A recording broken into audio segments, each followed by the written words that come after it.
Ivadika eo amin'ny lafim-baovao ara-politika raha isika efa misokatra amin'izao fotoana izao ny fandraisana ny antota taratasy n'ireo kandida ho filohan'ny filan-kevitra fampihavana malagasy hatreto nefa aloha dia mbola tsy nisy namaly io fiantsoana hirotsaka ho fidinina io araka ny fanadihadiana irana amin'ny vola ravahy sy tsiry rakotarson izao. Na dia efa misokatra aza ny fanaterana ny antota taratasy firitsoahana ho fidiana ho filohan'ny FFM dia tsy mbola nisy namaly izany hatramin'ny androany dia mbola tsy nisy ny kandidata natra ny antota taratasy araka ny nambarany filoha Vonjimagety rafitra ity. Hatramin'izao dia efa misokatra androany lasinainy amin'ny fomba ofisialy malazanao teo ny fandraisana ny antota taratasy ny filasana fidiana reo président na ivelan'ny 4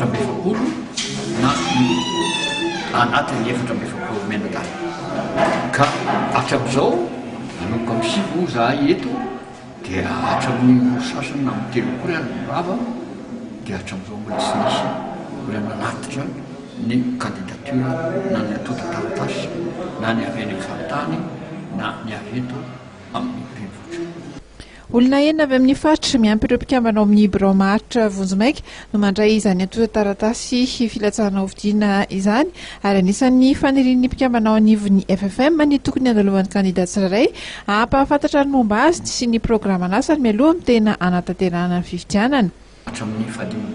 volana marsy dia raisiny hoaray daholo ireo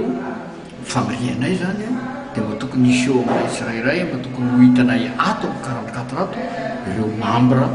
zay olona nandatsaka irosaka ho candidat mba tokony fantatray hoe asa mety isy fanontaniana hoe manahona ny hevitrao sy ny mombanao amin'ny zavatra rehetrarehetra tokony atao ka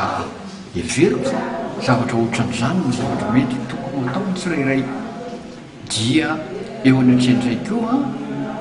ny laza hoe manaona sy manaona moa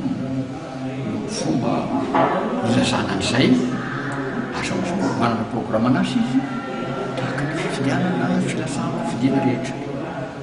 dia manana ny hevo manokana izy dia misy koa ny fahitana hoe zao olona zao ve tena mendrika ho président.